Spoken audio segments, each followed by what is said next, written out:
gravel, or lay down decorative stone, all available for pickup and delivery. Discover your dream landscape with Earthworks of Northwest Florida. Imagine the moment you proudly pull up to your home that you've worked so hard for, enhanced by quality mulch, decorative stones, and more. Let's make it happen today. Request a quote online at earthworkspc.com or swing by the office at 2005 Industrial Drive. Love the land you live on. WGSX Lynn Haven, WVLQ Port St. John. Powered by Panama City Toyota, ESPN Northwest Florida. 5, 4, 3, 2. Stand by. On my mark. You survived the workday. Now survive the truth. Don't you want to have the best 12 teams in college football playing each other? It's time for the hardest hitting 2 hours on the Panhandle. I love it. You're coming through. You got it, baby. Now into the huddle with Paul Wilson on the Sports Blitz. It is a joyous day. I love your show. From the Emerald Coast to the edge of the atmosphere. You gentlemen lift us up every day. 104.3 ESPN Northwest Florida.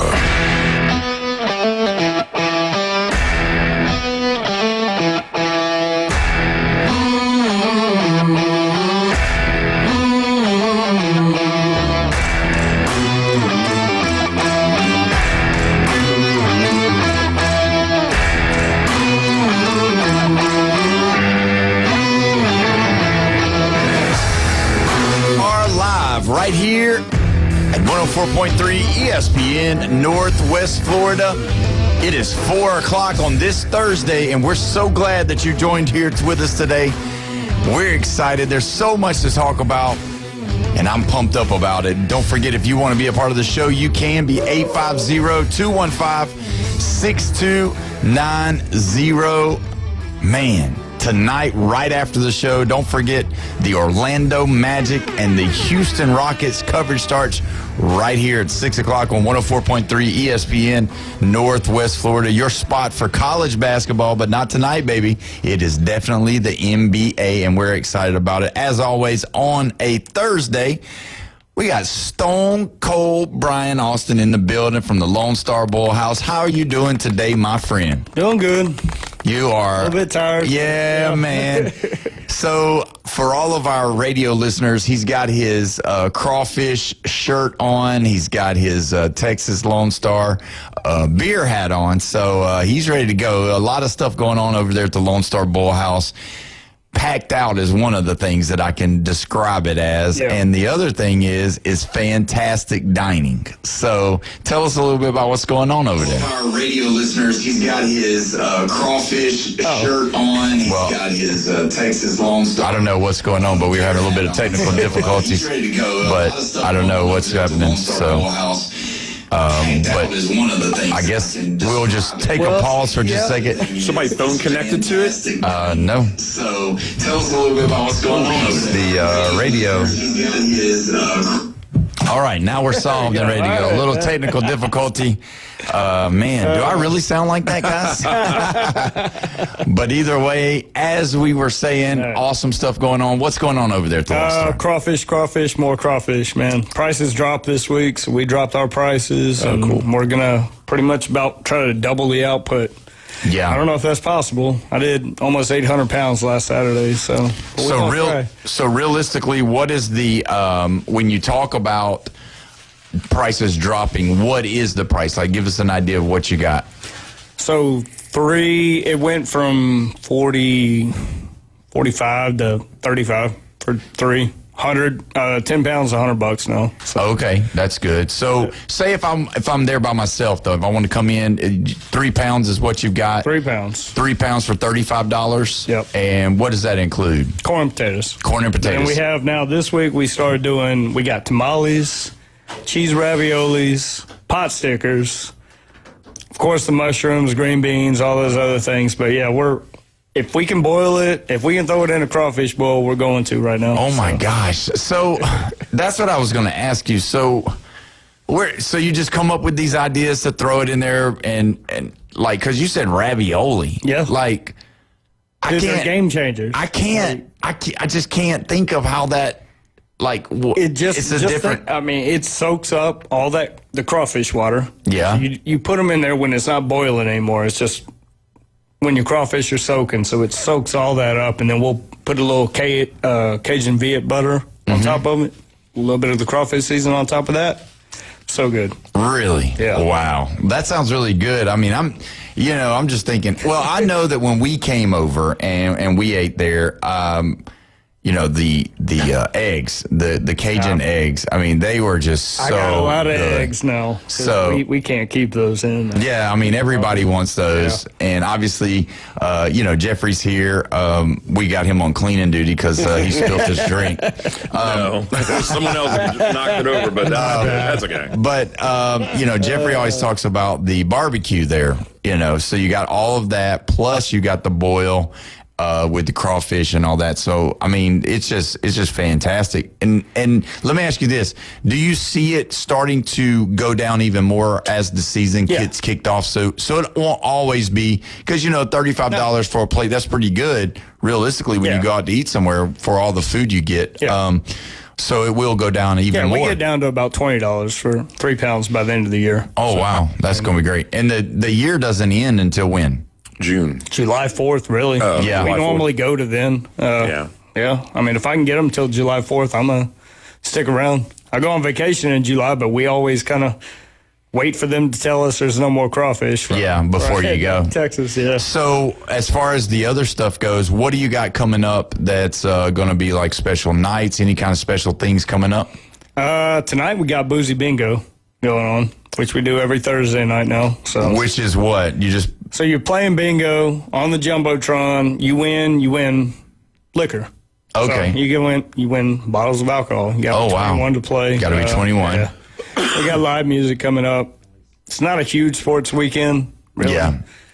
Now, are you going to have that the NFL Combine kicked off today? Are you going to have any of the guys, the big guys that ran today, run some 40s while you're watching it on TV? And don't forget now, we've got the next Friday, not this Friday, but next Friday, me and Jeffrey's going over to Mosley High School, and we are going to go live at around 6 to 6:30 in the morning, and we're going to be doing a Sports Blitz edition of the NFL Combine over there. Oh, my goodness. And we're going to try to see how much Jeffrey can throw up that day. We're gonna maybe we can get him over to the Boyle House on Thursday night. Don't do that. And then have him come back on Friday morning and see if he can handle it, because he's very confident in himself.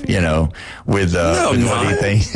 I probably look like a loaf running a 40. I mean, come on. Well, we're going to talk about it later. We got some numbers to share with some of the defensive tackles, defensive linemen that went today. These guys are 22, 21 years old. I know, but I'm just saying it's going to be interesting to see. So don't forget that. That's going to be awesome. Coming up very soon, next Friday. So how come they don't do a combine for these other sports? They just do it for football. They do a combine for basketball, they do a baseball, like a deal where they come in and hit and stuff. Yeah, they are all-star games too. Okay, so I totally miss out on this. I can understand them doing the vertical for basketball. What else do they do? I mean, they shooting do contests. What? Yeah, they do different stuff in the combine for the NBA. Mm-hmm. Yeah, they do it, and then they also have like a pro day at their schools as well, as the same way that the football does. Yeah. So that's going to be cool. So last night, 84-71 Texas basketball against Florida Gators. Well, that's Florida Gators, though. Come on. Yeah, I mean, what'd you think? Man, we hung with them. I mean, until we didn't. There at the end. I mean, they pulled away from us. I mean, I stayed there at the restaurant and watched the rest of the game, even though I was already closed. And Florida's on another level right now, though. I mean, there's no shame in losing to Florida right now. They're by far the best team in the SEC. Yes, by far. Arkansas's good, Alabama's good, but Florida is like way better than all of them. Florida's the only team out of the SEC that has a shot to win. I mean, or to me, they're the only team that has a shot. Arkansas is scary just because they're kind of athletic. Yeah. And they could beat some of these teams that are mainly post people and not as good as guard play. Yeah. But, you're right. As far as a well-rounded team with the experience, with the coaching, I mean, Florida's got the best shot. What were you going to say, Jeffrey? Hey, Doug, you want to say LSU is nothing? LSU, come on. No, it's just for a laugh. Yeah, they're Because laughable. we knew better. Yeah, they're laughable. Yeah, for they're sure. laughable. Laughing at them, not with them. Yeah, exactly. So last night's, I just want to say this, because if someone hasn't seen the game or whatever, these are all of the categories: field goals, Florida; field goal percentage, Florida; 3-pointers, Florida; 3-point percentage, Florida; free throws, Florida; free throw percentage, Florida; total rebounds, tied. Wow. Offensive rebounds, Texas 11, Florida 7. Defensive rebounds, Florida. Assist, Florida. Blocks, Florida. 11, by the way. Oh, yeah, no. That's 11 what killed blocks us. last night. Yeah, we could. But let me ask you a question. Steals. So you said total rebounds was tied. Okay, so they won the offensive rebounds battle, right? Yeah. Well, that was because Florida kept on making their shots. That was 100% was. Yeah. Really? Yeah. Turnovers, Florida.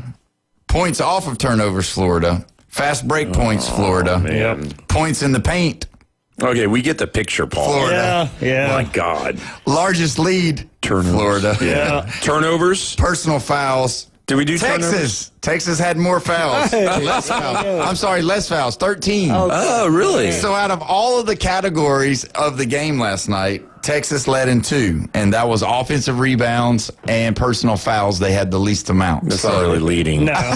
So, but what I was trying to say is that, with Florida playing so good, I mean, that's just, it's crazy. Now, we do have tomorrow on the show going to be calling in the man, the myth, the legend, Franz David, that is a Florida Gator insider for basketball. He wrote the book, The Golden Season. And, Franz Beard is a name that's known across the world for Florida basketball. So tune in for that too. So, and I'm sure I'll ask him about that. I'm sure he won't have the same, tilt that you did, that we were with them until we wasn't. Yeah. So let me ask you this. We did talk about it a little bit last week. Are you hearing any more differences about George Pickens? Because that's going to be one of the stories coming forward with the draft coming up, with the combine coming up. And then March the 11th, I believe, is when free agency can totally kick off. Obviously, there's principals, trades, all of that stuff going on right now. We had a trade today between the Titans and the Jets. Yeah. So they had one today, but it's not finalized until the actual trade deadline or the trade opening. So realistically, still nothing, still kind of held out. You think they're going to give him? Franchise, They're going to give him? He's not going to be happy with that. No, he's not. And I've heard rumors of a sign-in trade to where that way they don't just completely lose him at the same time. But I really don't want to see that. I want to reload for this 1 year, hopefully have some kind of a defense and see what we can do. But do you think that they will, because you know as well as I do, all right, Pickens is a different kind of guy. He's the same type of Dez Bryant, Chad Ochocinco. He wants the ball. He's asking for the ball. He knows CeeDee Lamb's there, so he's okay with it because he knows CeeDee is just as good, if not better than him, right? So with that being said, do you think that if you do franchise him, do you believe that that's going to cause a problem? You think he's not going to play as well? Because he's got to understand, though, that he's playing for himself a contract. If he really wants to be a number one, you can't be a prima donna anymore and be a number one. You just can't be, because it doesn't work anymore. No. I mean, they'll ship you off real fast, and that's what happened to DK. I mean, in Seattle, he became a problem. Yeah, and then they go and win the Super Bowl. Play for Pittsburgh with no quarterback, basically. So I mean, but I'm just saying, like, that's how it works, man. You've got to be ready to play. But I just wonder with him, I think the franchise tag is going to be like $30 million or something like that, and that's a lot of money. But he's probably going to garner. So if he was to play his cards right and go out there and dominate, then possibly he could come out and see. Now, obviously, Jerry's going to be asked this week. You know as well as I do. As soon as he starts showing up to the combine, they're going to be asking him. Do you think Jerry plays a little bit of poker face during this time and says, yeah, we're going to work something out, knowing in the background that he didn't, same way he did with Micah. You remember what he did with Micah. That's all he does. He told everybody, oh, yeah, me and Micah's meeting. It's fine. It's going to be fine. It's going to be fine. Yeah. Boom, he's gone to the Packers. I mean. Now, I'm pretty sure Pickens has the same agent that Parsons does. Yeah, I don't really have hopes that we can sign him to a long-term contract. Do you think he's better off for the Cowboys, though, or do you think y'all should probably go in a different direction because of his I would let it, if he is good to play under the franchise tag this year, I let it ride this year. And then 1 year. just figure it out. Figure it out after that. I mean, I got a comparison. You ready for it? Yeah. The Seahawks owner is dead, and they did better than the Cowboys. yeah. Isn't that bad? Wow. That's horrible. Well, I mean, the owner. The difference between them two teams is that the owner of the Seahawks actually let the. Let his people work. Yeah. Jerry Jones is tied up in all of it. Trust them. Because and even he when takes the credit, he's like the Donald Trump of football. Yeah. No. Takes all the credit. Of the Dallas Cowboys, yeah. I mean, he totally 100% is involved in everything. Because you know as well as I do, Stephen Jones is not making any decisions. No. As much as he's a part of everything and you see him in the pictures, he's there for the picture and he's there to hold Dad's arm in case he trips. Jerry's never letting that go. He's just not. He's like Vince McMahon and Shane McMahon. He's never going to be. No. Just the good thing is that Jerry's not riding in race cars going over 100 miles an hour like Vince was last night. Oh God. Y'all didn't hear about that? No, I didn't hear that. Y'all didn't hear Vince McMahon got pulled over last night? No, he got in a wreck. His car was doing 100 miles an hour last night. His car was doing it. Well, he wasn't driving it? Yeah, he was in it. Too late. They got the video, so it's out there. Man. So, but yeah, as long as Jerry doesn't do that, I mean, he'll be okay. Did Jerry? I'm sorry. Did he join the Georgia Bulldogs? Everybody's speeding on the Georgia Bulldogs, right? No, that's right. That's true. Let me ask you this: when you look at the Texas players that are going to be in the draft this year, do you think there's anybody that's going to really get out there that's going to make a big difference, or you think they're just going to, maybe get picked up in later? No, we rounds? have. I mean, we've got a couple. To me, it's a bunch of third round type picks on there. We didn't really lose, which actually can be kind of good because it means you retain your better players. Yeah. That put up numbers. Yeah. Well, obviously, everybody's waiting on this year's draft coming up because there's going to be such a plethora of talent all the way through. So we're going to see how all that works out. Yeah. So somebody ranked Arch Manning as the number one returning quarterback in all of college football, which is a little surprising, but it's a list. You don't agree with it?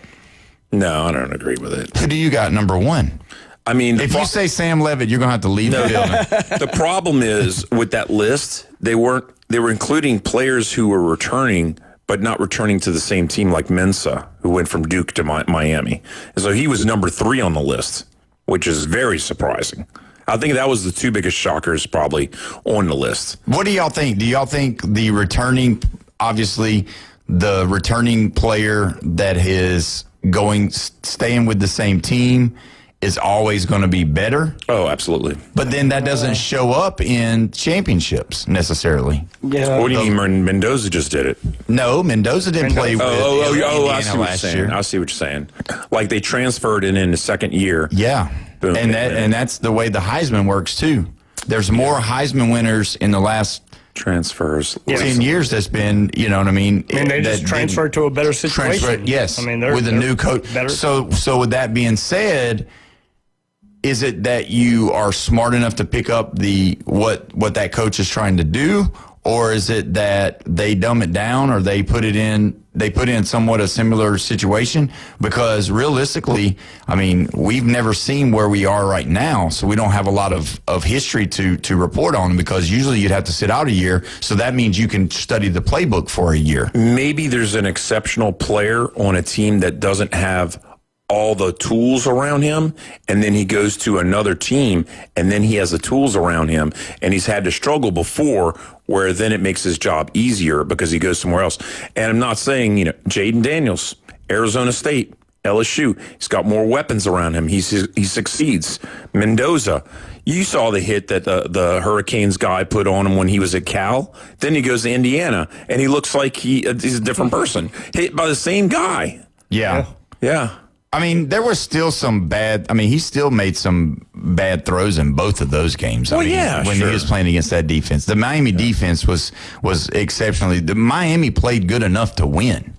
Like I don't ever want to That's why when the whole thing come out about is this possibly the greatest team ever? No, it's not even in the ballpark because they had an opportunity to win the game. Yeah. At the end of the game, there was a possibility that Miami was going to win. 6-point lead. But if you look at it, teams like the Texas team with Vince Young, the Tebow teams, the Tua teams, the Trevor Lawrence teams, the Joe Burrow teams, those games that they were playing, they didn't almost lose. Yeah. You know what I mean? They didn't, the Miami teams of old, the Florida State Jameis Winston team, they were top notch. To be honest with you, there's been 3 national titles where they were almost like basically just jaw dropping. Was it Nebraska killed Florida one time? Is that what it was? Nebraska beat somebody like 96. Really bad. I don't think it was Florida. Maybe it was. I don't remember. They destroyed somebody. And then, of course, USC, Oklahoma in 04. Oklahoma, yeah. Yeah, that was just a jaw dropper. Wasn't LSU, Oklahoma bad too? I can't remember. No, it wasn't that bad. It was kind of close. I would say the third one, Clemson, Alabama. I was shocked in that second quarter. I was waiting for Alabama to come back and make it close, and then it just kept on happening the whole second quarter. And I was like, is this really happening? Yeah, that was. He had to pinch me on that one. Yeah, but Tua was hurt too. That's another one of those times where he was hurt. The game against LSU in 2019. I mean, if Tua's not hurt, that's probably a different game. And then the game against Clemson. To be honest with you, the fourth biggest one probably would be Florida over Ohio State. They killed Ohio State in 08. Even though Ted Ginn Jr. started the game off with the kickoff return for a touchdown. Y'all forgetting about the worst one. Georgia and TCU. Oh, yeah, absolutely. Never mind. 65-7. Never mind. Yeah. Nothing is close to that. But you know what? That wasn't a jaw dropper because I knew that Georgia was going to win. Man, I just didn't think they would be winning by 58. Yeah. 58 points. Our Red 17's phone line said that definitely that was correct. Nebraska did beat Florida in 96. It was a lot of scoring. Yeah. Florida, don't get me wrong. I think Florida scored like 21 or 24 points or something like that. But Nebraska just was a scoring machine that whole game. Yeah, it was 62-24. Yeah, there Nebraska you go. over 62. Florida in 96. And you know how 62 is.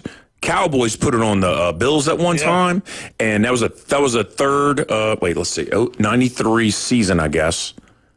Something like it was that. our third Super Bowl. So that was 93 season, and when the ball started, like when they fumbled and everything, and then the Cowboys just had everything just go their way, and then when it went back for that repeater the next year, everybody's like, "Oh, Cowboys going to win." Bills were leading at halftime, and that was like, "Can they really hang in here?" And then third quarter was like, "Nah, they can't." They can't. No. Well, so. You got anything this weekend going on that's going to be special? I know St. Patrick's Day, that's going to be always a big deal, right? Yeah. And so that's going to be coming up. 9 o'clock in the morning, we'll open up for that. What? Wow. Yeah. That's going to be fantastic. I'll play around with St. Patrick's. Man. St. Patty's. 9 o'clock in the morning. I opened up at 7 o'clock Sunday for the hockey game. Oh, and I had 50 people in there. 50 and people? Every single person had a beer in their hand with a shot, too, at the same time. It was, oh, my gosh. It was a wild time. Are you excited about the USA winning? I mean, was that very cool for y'all there? Yeah. I mean, was everybody high-fiving each other? Oh, God, yeah. Okay. Yeah, it was awesome. Yeah, we had a lot to talk about. I'll never forget that moment. I'm so glad I opened up for that. That's fantastic. Wow. Well, we do have some awesome things going on here with the Sports Blitz. So tomorrow, not only us, but Coach Hale's show in the morning, we're going to be giving away a $25 Lone Star Bullhouse gift card in the morning tomorrow, and then our show tomorrow that evening. So it's going to be awesome. And so if you're ready to go eat some crawfish, Brian's about to pull them out of the boil here in just a minute. So y'all go see him. What did you say tonight was? Bingo. Boozy bingo. Boozy bingo. All right. And real quick on the Longhorns basketball, y'all lost to A&M in Austin. Yep. Saturday they play in A&M at College Station. They've got This to is win. the revenge game. They need this game Yeah. bad because 17-11 or 17-10, whatever it is not really that great. And they need a marquee win Yeah. because guess what they do right after that? They go at Arkansas and then they play the Sooners in Austin. Yeah. So you win 2 out of these 3, you're going to end up in an NCAA tournament. Yeah. But the problem is these are tough games. If you win. Yeah, that's the problem. So, but either way, if not, you got baseball. We're still undefeated. A lot Guess of who's teams not fell. undefeated? LSU. How And about that Alabama game? and UCLA. Yeah. I mean, There's guess who- opportunity to move up. So Lane Kiffin didn't cause them to win all the games over there. There you go. Maybe that's what's wrong with our basketball team. Yeah, maybe. But either way, Brian, good to have you today. man. When we come back, we're going to talk about a lot of stuff. You don't want to miss it. A lot of NFL Combine is coming your way. You listen to the Sports Blitz with Paul Wilson right here, 104.3 ESPN, Northwest Florida.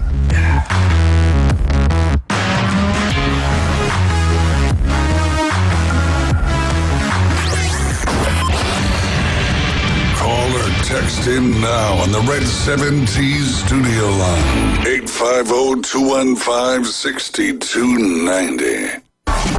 ESPN Northwest Florida presents the most college basketball. Three-pointer. Push it in. College basketball is back. The Panhandle's destination for live play-by-play. The SEC, ACC, and beyond. Oh, you saw that coming, Radford. The biggest games play right here. ESPN Northwest Florida. Good afternoon. This is Joanna on ESPN Northwest Florida with your forecast on this Thursday.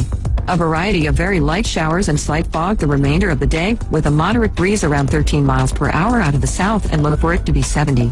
Tonight there will be a mixture of slight fog and light sprinkles with the temperature reaching 63. A possibility of thunderstorms tomorrow with a high of 70. This weather is brought to you by Earthworks of Northwest Florida. Thank you for keeping that dial on ESPN Northwest Florida. Rely on it. Discover Kia at Bill Bird Kia. Stop by Bill Bird Kia during the President's Day sales event going on now and drive away in a new Kia. Now offering 0% APR for up to 48 months on the purchase of a new 2025 Kia Telluride. There are a few left on the lot, so stop by for a test drive. You'll get the perfect balance of comfort, safety, and technology. The road is yours. Bill Bird Kia is the home of the 20-year, 200,000-mile warranty. Stop by and see us at 2435 East 15th Street or anytime at BillBirdKiaPanamaCity.com. We'll give you the perfect peace of mind that you can trust. Offer from Kia Finance America for the purchase of a new 2025 Kia Telluride with $20.83 per month per $1,000 financed in 48 months. Quantities limited. No down payment required. Cannot combine with other finance offers. The 20-year, 200,000-mile warranty is a Bill Bird Kia warranty. See dealer for complete details. Offer for well-qualified buyers must take delivery from dealer stock through 3/2/26. Looking to upgrade your truck? It's Blue Diamond Truck Accessories in Panama City. They sell, service, and install it all. Light kits, bed covers, bumpers, winches, lift kits, and any trailer hitch you can imagine. Blue Diamond Truck Accessories, just west of Frankfort Avenue on 15th Street. Find Blue Diamond Truck Accessories on Facebook or call 850-914-0265. Blue Diamond Truck Accessories, 850-914-0265. 104.3 ESPN Northwest Florida has your chance to win. Subs, chips, and drinks for 4 at Jersey Mike's on 23rd Street. Just open the ESPN Northwest Florida app and crush the contest button. Winning. The ESPN Northwest Florida app is available for Android and Apple. Eat, sleep, game. This is your sports obsession. ESPN Northwest Florida. Now back to the Sports Blitz. Welcome back. You're listening to the Sports Blitz with Paul Wilson right here, 104.3 ESPN Northwest Florida, your spot for the Orlando Magic. Don't forget, tonight is the Orlando Magic. Coverage starts right after the show. They're going to be playing Reed Sheppard and the Houston Rockets, or should I say KD and the Houston Rockets? Or should I say Reed Sheppard in there? I'm asking you, should I say Reed Sheppard or should I say KD? What are you saying? KD. KD. Reed Sheppard's not there yet? I don't know. He's pretty good. He's doing pretty good. He's starting to knock down some shots. A lot of Kentucky people are Houston fans now, I'm sure, on the... It's hard to not... Okay, so here's the thing. Kentucky players are everywhere. They are. It's hard to, it's like pick Alabama a team. players. Yeah, or even Georgia in NFL. Yeah, you have so many players just scattered across the league. Every time, I mean, we've heard Michigan guys say, "Oh, that's our team." They got 3 players. Yeah. And in Alabama, they're like, "Yeah, we're not even sure because we got 3 on this team and 4 on that team," and it's like, yeah, who that's can how it even always pick? happens. Yeah. I mean, LSU, you just go, "Hey, we like the Bengals because they got Burrow." Yeah, it's like Burrow and Chase. Yeah, I mean that's a double whammy. Yeah, and Jefferson, we're like, we're not Viking fans at all. What? No way. No, not Viking fans. And we're definitely not neighbors over at the Giants. Nah, forget it. Why? And Brian Thomas at the Jaguars?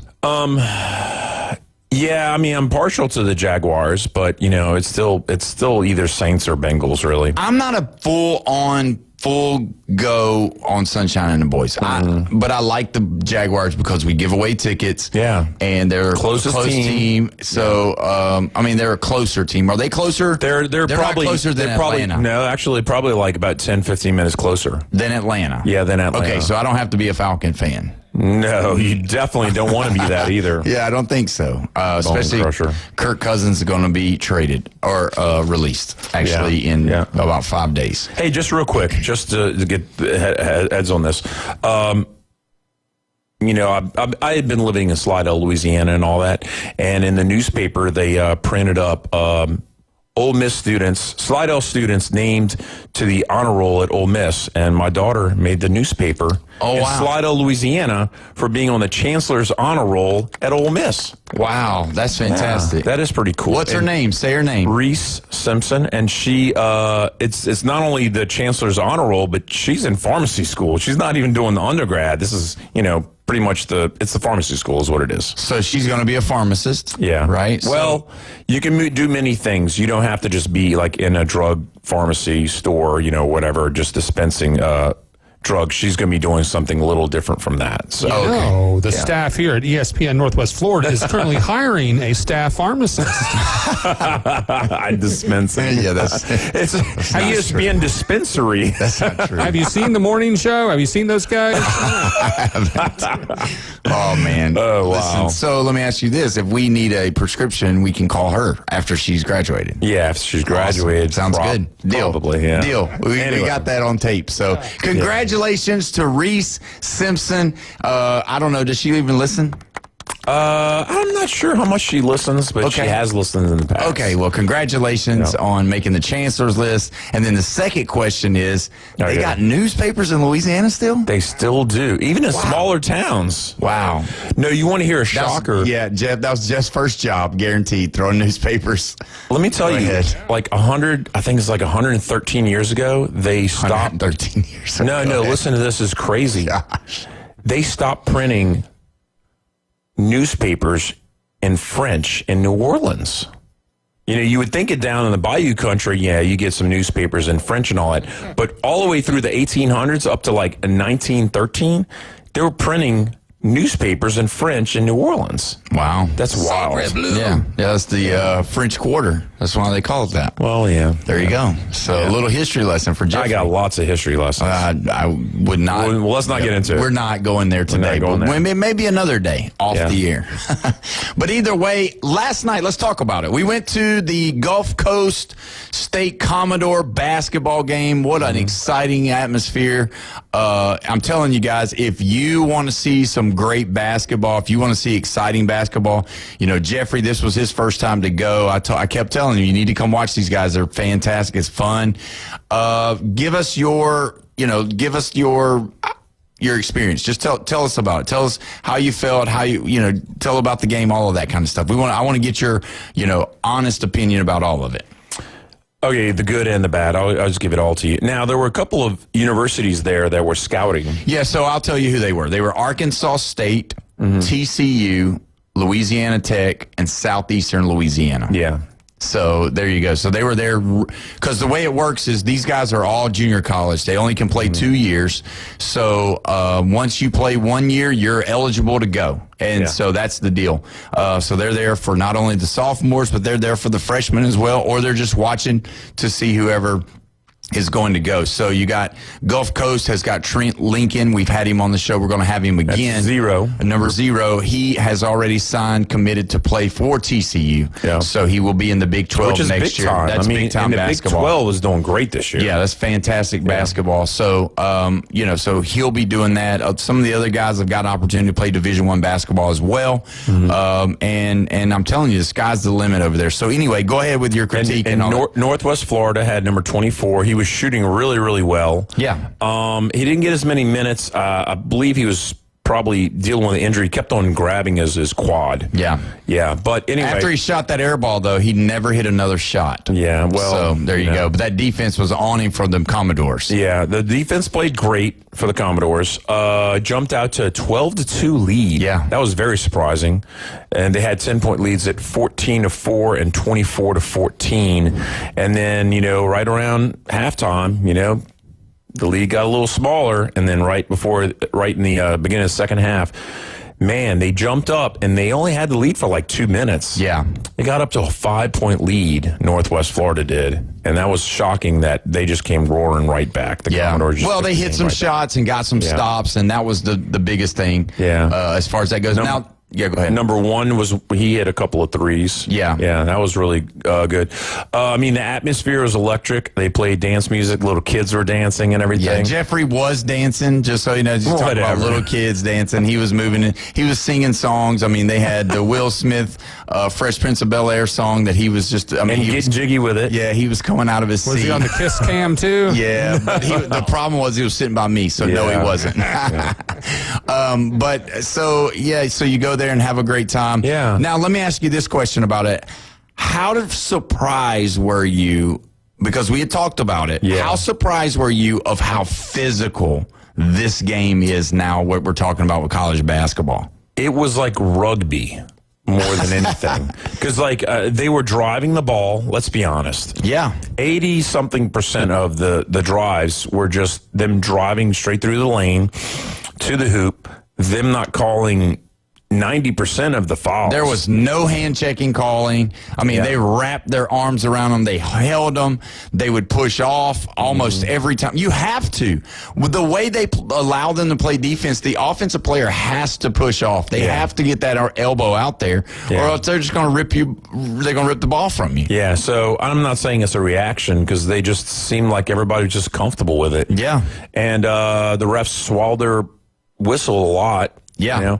And then there was a certain point where they started calling a little bit of stuff and everything. And it was interesting. I don't think there was too much favoritism as far as the calling was for the referees. But, they didn't call a lot of things. So it's kind of hard to say. They were both as physical on both sides, both teams. Northwest Florida's head basketball coach got a technical foul because of one of the plays or whatever. Yeah. And, they pick their poison, honestly. So it's just like with college football, pro football, you could call holding just about every play. Yeah. You can call a foul in basketball every play.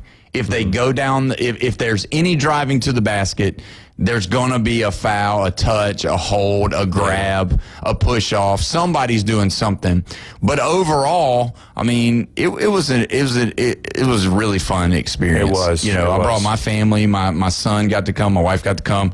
And, there were some dunks. And coming up out of your seat whenever they dunked the ball is pretty cool. There was this one play where this Northwest Florida guy tried to go around the defensive player, and he tripped on his own feet, and he fell into the guy's arm, like right there. Yeah. With his forehead. Yeah, and they called the foul on the defensive player, and I was like, what in the world are they doing here? Because he spun so fast, and he just had his arms right here. Yeah. And he had spun so fast that he just slapped him right in the forehead. Bam! Yeah. And they blew the whistle or whatever. And crazy. And it's just crazy because you didn't see any kind of intentional fouls. And for the most part, even as physical as this game was, now the Chipola game that I went to, there was a lot of talking back and forth. Really? And there was some like, hey, guys, that's enough, that's enough, that's enough. Last night, there was no talking between the players that much. They were really cordial. The funniest thing I saw, though, was the player that they were trying to inbound the ball, and one player just had his hand on the other one, and he just kept on hitting it off. Yeah, he just kept slapping his hand. And he kept on putting slap. And they kind of stopped. And they kept on doing this. This is so hilarious. Yeah, they kind of stopped the game. It was like, hey, guys, that's enough. But then they never stopped. Yeah. They threw the ball in or whatever. So they finished, I think it won by 7. Yep. And big win. Have 2 more games, I think, left before the end of the season. 1 more, I believe. Oh, just next 1 more. Saturday against Pensacola State College. When you say next, you mean 2 days from now? Yes, this coming Saturday. Okay. Over there at Pensacola. It's not a must win, but it would be better if they won. Oh, yeah. Because they win, they're everybody, if everybody's tied right now, so it would be best for them to win. But also talk about how impressed you were with Coach Lane Below. I mean, really good. He was always on the sideline. I mean, he is.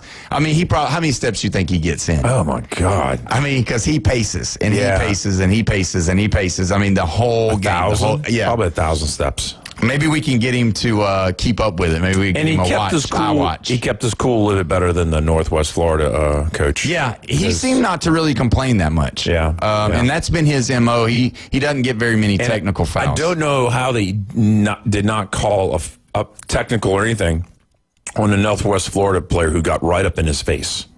The referees. Yes, I remember he got that. right up in his face. And I was like, oh, how are you even taking that? That's crazy. Yeah, but overall, the experience is fantastic.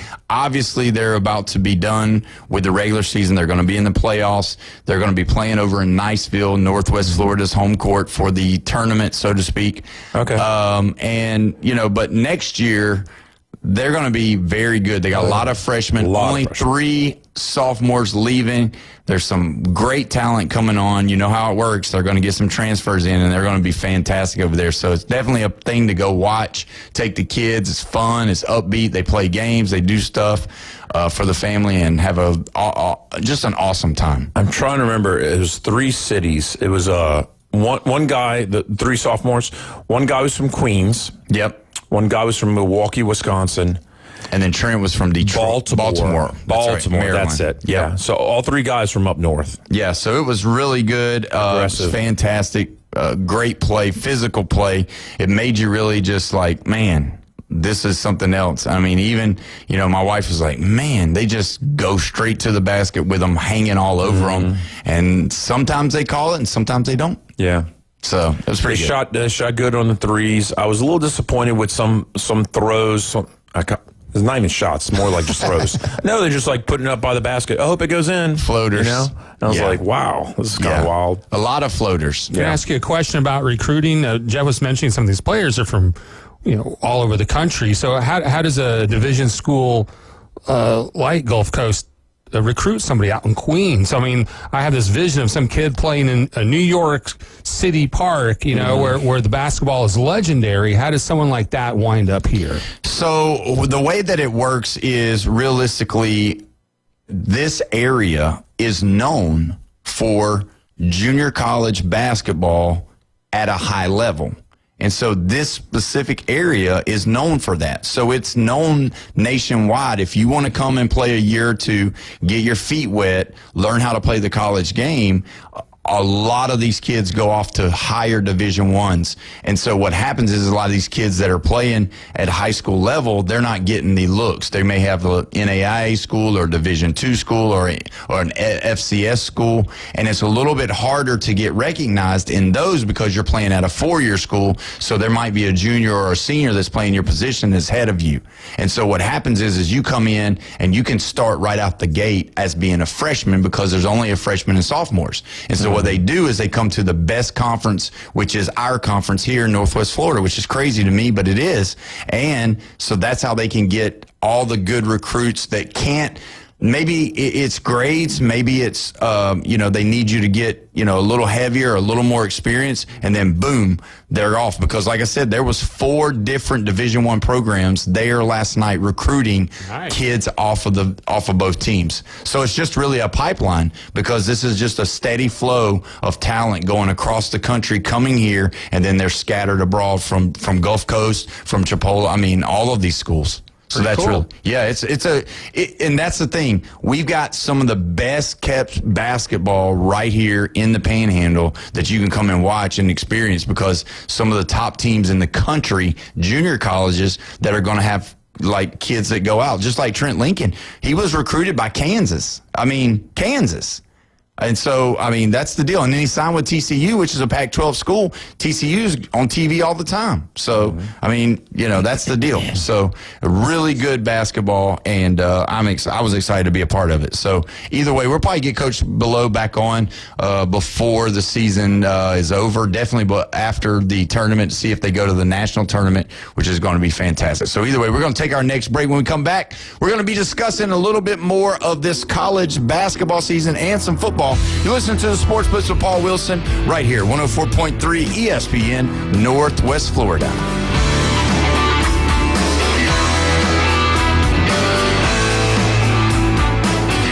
Call or text us now on the Red 7T studio line. 850-215-6290. ESPN Northwest Florida is taking it to the home.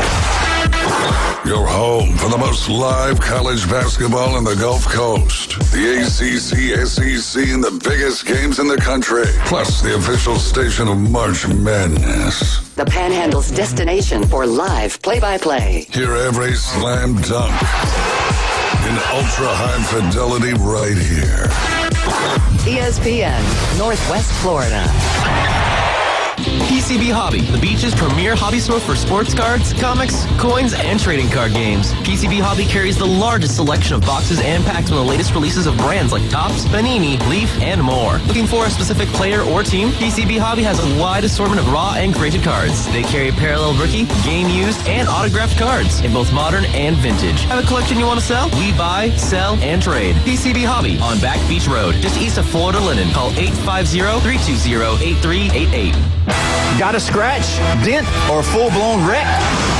Bring it to Recommended Collision Center in Panama City. From small scratches to all-over paint jobs, from fender benders to major collisions, it's Recommended Collision Center. They work with all insurance companies and offer customer pay options too. A family-owned collision center that takes pride in top-quality repairs, friendly service, quick drop-offs, and a fast turnaround. So when life throws you a wreck, they'll help you get amended. Recommended Collision Center, 1329 Jinx Avenue, Panama City. 104.3 ESPN Northwest Florida has your chance to win. Subs, chips, and drinks for 4 at Jersey Mike's on 23rd Street. Just open the ESPN Northwest Florida app and crush the contest button. Winning. The ESPN Northwest Florida app is available for Android and Apple. Your put-downs, smackdowns, and shutdowns. That's the difference between a winning football team and a losing football team. It's a Trash Talk Thursday on the Sports Blitz with Paul Wilson. 104.3 ESPN Northwest Florida. Welcome back. You're listening to the Sports Blitz with Paul Wilson right here, 104.3 ESPN Northwest Florida, your spot for Orlando Magic basketball tonight. The Magic take on the Houston Rockets. Coverage starts at 6 o'clock right after the show. Pulling for Wendell Carter Jr. and the boys to do some damage tonight. We've been doing pretty good. They pulled off a win last night or night before last. So I'm hoping for them to do that. Don't forget, you can call in. You can text in on the Red 7T's phone line, 850-215-6290. We definitely have a great day going on here at the Sports Blitz with Paul Wilson. You know, Jeffrey, when you look at the SEC schedule right now and you look at the basketball, their overall records, Florida, obviously, we talked about it with Brian Austin. They're a step ahead. They're head and shoulders above the rest. And tomorrow we're going to really talk with Franz Beard about that. He is the man when it comes to it. And we're going to give away his book, The Golden Season, on the air tomorrow, along with a lot of the gift cards that we have here as well. So don't forget about that. Look forward to that tomorrow. We're going to have him and special guest in studio, nationally known Buddy Martin, one of the Gator writers for over 40 years, co-wrote a book about Steve Spurrier, and guess who wrote the foreword in that? Oh, shoot. Tim Tebow. Paul Feinbaum. Oh, really? Yeah, so, one of the greats of the Florida Gators, so don't want to miss that. That'll start tomorrow at 5 o'clock, so if you're tuned in tomorrow, that'd be awesome, and you'll get to hear what's going on, the backstories of all this going on with the basketball program of the Gators. But if you look at the Gators, they're 13-2 in conference, 22-6 overall. But right there behind them now, and I know you're whatever, but Alabama, they're 11-4, 21-7. Right? So, and then last night they beat Mississippi State 100-63. So, I mean, it was a little 37-point win. Yeah. And then you got Arkansas behind them at 11-4, 21-7. So they're the same. Alabama's got the tiebreaker, but right now Arkansas and Alabama the same record all the way across the board. Then you got Tennessee at 10-5, Missouri at 9-6, Vanderbilt 9-6, A&M 9-6, Kentucky 9-6, and then Texas 8-7. Where's the line going to be drawn? Because I mean, you got, for example, Georgia's 19-9, but then they're 7-8 in the SEC, whereas Texas has 11 losses, Kentucky has 10 losses. And A&M is 19-9, Missouri is 19-9. But because of the ranking in conference, Georgia is down. So you think Georgia's probably going to make the tournament with their record, even though they've got a good record, but it's not as good in conference. Yeah, I mean, LSU was like 13-1 before it started the conference schedule, and then they got found out. Yeah, they're 3-12. Yeah. I mean, come on. So Georgia has to win the rest of their games, really, and then and at least I think just do a good showing in the conference championship. Okay, so is that one win or is that two wins? Just one. I think if they get one, if they win Depends one, who it's against. Yeah, because if you look at it, the line's probably going to be right there at the Auburn Mississippi State line, right there. So Auburn's really got a rough road ahead of them. They're 6-9. 15-13, they're going to have to be one of the ones that they're going to need to go to the final game in the SEC Conference Championship. Season ends right now. They're the 10 seed, Georgia is. They'll be playing the 7 seed, Texas A&M. You pull that off, you play somebody close, which would be the 2 seed, which is Bama right now. Yeah. And yeah, sure. Yeah. You're looking at Georgia maybe slipping in. Do you get a 10 seed in the NCAA tournament? Probably. Yeah, you get something like that. And then your cards are against you because you got to play, again, 7, But 2, Auburn 3. has got to get to the conference championship because they're just, they're at 15-13. They're 6-9 in conference. It's not looking good. It's not. So really, when you look at it, so you think Texas, Kentucky, A&M, Vanderbilt, Missouri, Tennessee, they're all going to get in. Absolutely. Yeah. Definitely. And when I was thinking about it in the last segment, I was thinking, well, who the heck is going to beat Florida in the SEC tournament? Anybody can get hot. And to be honest with you, if you look at it, the home records, best home record overall in the SEC, as far as like just overall, just home record, right? Arkansas, 16-1. Florida, 14-1, I believe it is. And then Tennessee, 12-1. But you know what that says about Alabama? They're winning games on the road. Yeah, which is a good thing. And is a great thing because neutral site. So Alabama has the second best road record in the SEC behind Florida. 7-2, and Alabama is 6-2. That says something right there. And they're hanging tough at the second spot. I'm just saying, I think Alabama has a good shot at winning this SEC tournament. If they do win the SEC tournament, what do they get? A 3, a 4, a 2? You think so? Yeah, I still think Florida gets a 2. Florida, okay. If Florida wins the SEC tournament, you got to give them a 1. Okay, but because you're not going to give the Big 12 like Iowa State. I understand Iowa State's having a great year or whatever, but they got to win their conference tournament, and Arizona is, on what? They've lost a couple of games, 2 games this year. Yeah. Houston's on a 3-game slide. Texas Tech has lost a player. I think Texas Tech is going to be one that goes out, and Iowa State goes out. Yeah, Kansas has a potential or whatever, but, I mean, really, Alabama, the best they can do is get a 2 seed. Maybe not likely. And they have 3 games left. We have to talk about that, too. Yeah, I think one of them is the Iron Bowl again. Yeah, I think it's going to be 3. I think they'll get a 3 seed. Yeah. Unless they win the SEC, then they might bump up to the 2. Yep. That would be the only way. But I was mistaken last night. The score was 100-75. Okay. Still a 27-point win. That's 25. 100-75. Oh, 75. Yeah. Okay. So, but the other thing is that I was wanting to share is Alabama scored 63 points in the first half. Jesus. Off of 16 first half 3-pointers. Made. What are they, 16 for 20 what? 30? I'm just saying. 16 for 28? But I mean, that's crazy. So, that's crazy numbers. What is refreshing for you, though, is that LSU, as much as they've had a bad year, they're not the worst team in the conference. You got South Carolina, and you got Ole Miss. They're both Ole Miss dropped. Yeah. Okay. So LSU's 15-13 with a conference record of 3-12, whereas South Carolina and Ole Miss, they both have losing records. 12-16 for South Carolina, 11-17 for Ole Miss. Yeah. So it's not looking good for them over there. And you remember the coach for Ole Miss is the old Houston coach that took them to the the championship. Yeah. Wow. So it's just a kind of a crazy thing. But out of all of those, okay, so Florida.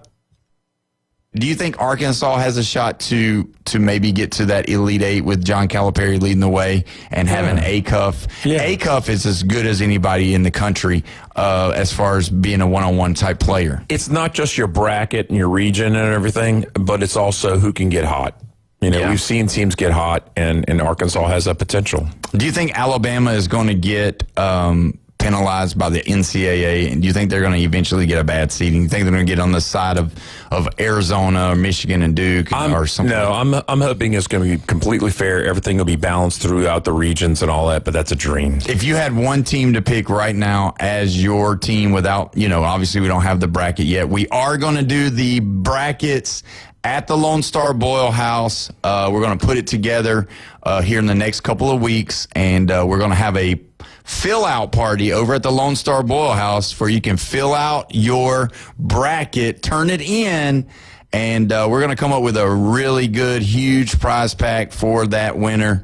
If you can pick the champion, if you can win the games, all of that. It doesn't have to be a perfect bracket, but the best bracket's going to win because it's so hard to get the perfect bracket. Is it going to be points? Every game is worth the same amount of points? Yeah, it's going to be whoever gets the best bracket. Yeah, the best bracket's going to win the most points. Yeah. Because a lot of times I'll get in it, and I'll be doing great in the first 3 or 4 rounds, and then like a couple of my final 4 teams will drop out, and then it kind of messes me up and everything. Because what they do especially on ESPN, they weight it towards the end. And if you didn't pick the winner, like I didn't pick Florida last year, boom. Who'd you pick? I did not pick Houston either because they let me down the previous year. And it wasn't Auburn. I think I messed up and had Kentucky in the Final Four, and they lost in the Sweet 16 to Tennessee because they were 3 playing to 2. Yeah, so if you had one team, if you had one team to pick right now, who would it be? Duke. Really? Yeah, I'm sorry. I mean, you can talk whatever you want to say about Michigan. Don't tell me you're sorry. Michigan. You need to tell somebody you're in a relationship with you're sorry. So, I mean, Michigan, Arizona, these are the teams that I'm looking at and everything. I think the surprise team that's going to make the Final 8, Elite 8, Virginia. Watch them. Wow. I think right now, if you said to me, you take the top 10 teams and play a championship, give me Florida. Yeah. Yeah. They're the best team in the country right now to me. I mean, Michigan's great. Duke's great. But I still think Florida's got it. What's the greatest for the ratings? Is it Michigan Duke or is it Duke Florida? Duke and anybody. Oh, okay. I mean, obviously they have a pull. Yeah, they do. They've got they're a blue blood. Yeah. So, but I think we'll see. We'll see how it goes because I'm pretty excited about it.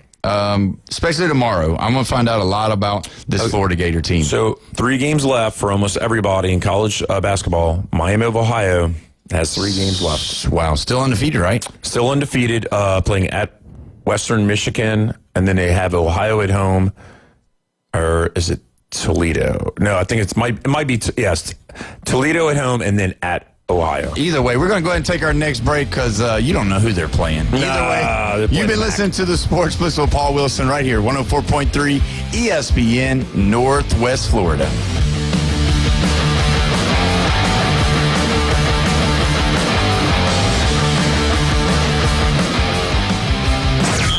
Call or text us now on the Red 7T studio line. 850-215-6290. ESPN Northwest Florida. The Dan Patrick Show. With the Peterson situation, does he love basketball, or is he just really good at it? Does he want to be great? Even Bill Self, the head coach of Kansas, he's like, I didn't know he wanted to come out of the game. It just looks really bad. And he's really good. But, man, I'd have some doubts about that where you go, I don't know. It's the Dan Patrick Show, weekday mornings from 9 till 11. ESPN Northwest Florida. Good evening. This is Morgan on ESPN Northwest Florida with your forecast on this Thursday. Light sprinkles and mostly clouds tonight with a light breeze around 7 miles per hour coming out of the south. And look for the low to be 63. This weather is sponsored by Mid-South Lumber, the best little lumber yard in Panama City. Thank you for keeping that dial on ESPN Northwest Florida. Rely on it. Are you living with chronic pain, anxiety, or sleepless nights? You don't have to just get by. You deserve to thrive. At Thrive Alternative Medicine on Panama City Beach Parkway, Dr. Laughlin and counselor Suzanne Clark provide a compassionate path to relief. From medical marijuana card certifications to professional mental health counseling, managing conditions like PTSD, chronic pain, and the complexities of cancer. Book online at thrivealternativemedicine.com. Thrivealternativemedicine.com. Find the relief you deserve. You've been low-key thinking about dropping a podcast. Well, now is the time to start, brah. Sports, politics, finance, science, health, real estate, music, interviews, surfing, conspiracy theories, or alien abductions. Ready to main character your own content? We can make it happen with Turnkey Podcast Productions from 104.3 ESPN Northwest Florida. Our local, modern, state-of-the-art multimedia recording studio is now available for booking, starting at just $100 an episode. Take your fandom to the next level. For more information, text the keyword studio to 850-215-6290. Text studio to 850-215-6290. Text studio 215-6290 or jam over to ESPNPC.com. Bruh. WGSX Lynn Haven, WFLQ Port St. Joe. Powered by Panama City Toyota, ESPN Northwest Florida. 104.3 ESPN Northwest Florida has your chance to win. Subs, chips, and drinks for $4 at Jersey Mike's on 23rd Street. Just open the ESPN Northwest Florida app and crush the contest button. Winning. The ESPN Northwest Florida app is available for Android and Apple. Climb into our DM and jump into the chat. The Sports Blitz with Paul Wilson is live on Facebook. Interact with Paul and other sports fanatics. Now, 104.3 ESPN Northwest Florida.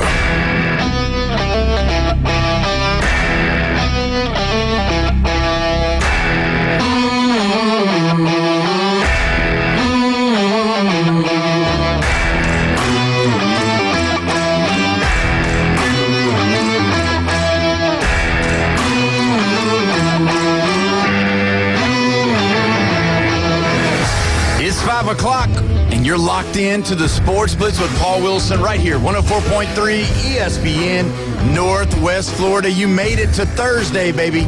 We're almost at the finish line for Friday. Great weekend. This weekend set up for the Panhandle. It's going to be a beauty. We're going to see 70 degrees on Saturday and Sunday. So definitely a time where you can get out and have some fun. But either way, right before all the crazies get here for spring break. Don't forget that. Don't forget tonight, right after the show, the Magic versus the Houston Rockets starting right after the show. right here on 104.3 ESPN. Don't forget, if you want to be a part of the show, you can be 850-215-6290. We're going to go to the Red 7Ts right now. We got Robert on the line. Robert, how you doing today, buddy?